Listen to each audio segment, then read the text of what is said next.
YS వివేకాను క్రూరంగా హతమార్చి 5 ఏళ్లు గడిచినా నేటికి న్యాయం జరగలేదని జగన్ తన అధికారాన్ని అడ్డం పెట్టి హంతకులకు అండగా నిలిచారని పీసీసీ అధ్యక్షురాలు షర్మిల ఆరోపించారు. హంతకుడిగా ఆరోపణలు ఎదుర్కొంటున్న ఎంపీ అభ్యర్థి అవినాష్ రెడ్డిని ఓడించి న్యాయాన్ని బతికించాలని పులివెందుల గడ్డ నుంచి కొంగు పట్టుకొని అభ్యర్థించారు. వివేక హత్య విషయాన్ని ప్రస్తావించిన సమయంలో షర్మిల కన్నీటి పర్యంతమయ్యారు. మామూలుగానే లైట్లు ఉండవా లేక మేము వస్తున్నామని లైట్లు తీసేశారా? మామూలుగానే లైట్లు ఉండవు అంటే ముఖ్యమంత్రిగా జగన్మోహన్ రెడ్డి గారు ఫెయిల్ అయినట్టు. మేము వస్తున్నాము అని లైట్లు తీశారు అంటే అవినాష్ రెడ్డి గారు భయంతో వణికిపోతూ ఓటమిని ఒప్పుకున్నట్టు. విన్నారుగా వైకాపా కవ్వింపు చర్యలపై వైఎస్ షర్మిల స్పందన ఇది. పులివెందులలో వివేక కుమార్తె సునీతతో కలిసి ఆమె ఎన్నికల ప్రచారం నిర్వహించారు. తన ప్రసంగానికి ముందే విద్యుత్ సరఫరా నిలిపేయడంపై జగన్ అవినాష్ రెడ్డిపై విమర్శలు గుప్పించారు.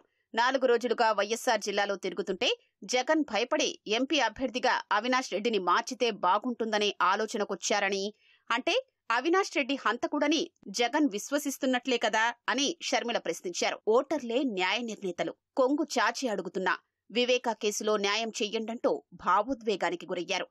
కొంగు చాచి అడుగుతున్నాం, కొంగు చాచి అడుగుతున్నాం, మీ ఆడబిడ్డలు అడుగుతున్నాం. రాజశేఖర రెడ్డి బిడ్డ అడుగుతుంది, వివేకానంద రెడ్డి బిడ్డ అడుగుతుంది. మా కొంగు చాచి అడుగుతున్నాం, న్యాయం చేయండి, న్యాయం చేయండి. మీరే నిర్ణేతలు, మీరే నిర్ణేతలు. ఒకవైపు రాజశేఖర రెడ్డి బిడ్డ నిలబడింది, ఇంకోవైపు రాజశేఖర రెడ్డి గారి తమ్ముడిని వివేకానంద రెడ్డి గారి హత్య చేయించిన అవినాష్ రెడ్డి గారు ఇంకోవైపు నిలబడ్డారు. మీకు ఎంపీగా ఎవరు కావాలో, రాజశేఖర రెడ్డి బిడ్డ కావాలో లేకపోతే హత్య చేసిన అవినాష్ రెడ్డి గారు కావాలో మీరు తెలుసుకోండి. ఒకవైపు న్యాయం ఉంది, ఇంకోవైపు అధికారం ఉంది. ఒకవైపు ధర్మం ఉంది, ఇంకోవైపు డబ్బు ఉంది. మీరు ఏ వైపు నిర్ణయించుకోవాల్సిన సమయం వచ్చింది. వివేక హత్య కేసులో సీబీఐ విచారణ కోరదామని జగన్ వద్దకు వెళితే ఆ మాట ఎత్తొద్దని అన్నారని సునీత ఆవేదన వ్యక్తం చేశారు. అందుకే తానే స్వయంగా వెళ్లి కోర్టును ఆశ్రయించి సీబీఐ విచారణ కోరాల్సి వచ్చిందన్నారు. 2019 మార్చి 15 ప్రొద్దున్నే ఫోన్ వచ్చింది, నాన్న చనిపోయారు. హడావిడిగా బయలుదేరాం, నేరుగా మన ఏరియా హాస్పిటల్ కి వచ్చాం. అక్కడ చూసిన దృశ్యం మర్చిపోలేం. ఎముకలు బయటకు వస్తున్నాయి, దాని లోపల నుంచి మెదడు బయటకు వస్తుంది. ఏమైంది, ఎందుకు ఇలా జరిగింది అర్థం కాలేదు. ఆ రోజు మొదలుపెట్టిన ఈ నరకయాతన రోజులు గడుస్తున్నాయి. ఇన్స్పెక్టర్ లెవెల్ నుంచి constable, inspector, SP, ADGP, DGP, state election commissioner, central election commissioner, home minister, home secretary, మాట్లాడని మనిషి లేదు. ప్రతి ఒక్కరితో మాట్లాడి ఏం చేయాలో తెలియక ఎలక్షన్స్ అయిపోయినాయి.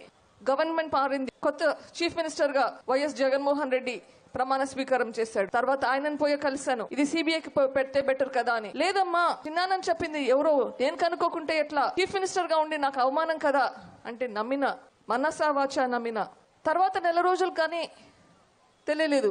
అప్పుడు తెలిసింది కొంచెం మన వాళ్ళే చేసుండొచ్చు అని. మళ్ళీ అన్నా అనుకున్న జగన్ అన్నను కలిసిన, ఇప్పటికైనా ఇది సిబిఐకి ఇస్తే మనకు అందరికీ మంచిది అని ప్రాధేయపడ్డా. లేదే, ఇది సిబిఐకి పోతే అవినాష్ బీజేపీకి పోతాడంటారు, ఇది 12వ కేసు అవుతాదంటారు.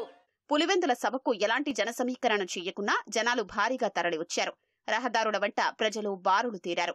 జగన్, అవినాష్ రెడ్డిపై షర్మిల, సునీత చేసిన విమర్శలకు జనం నుంచి విశేష స్పందన వచ్చింది.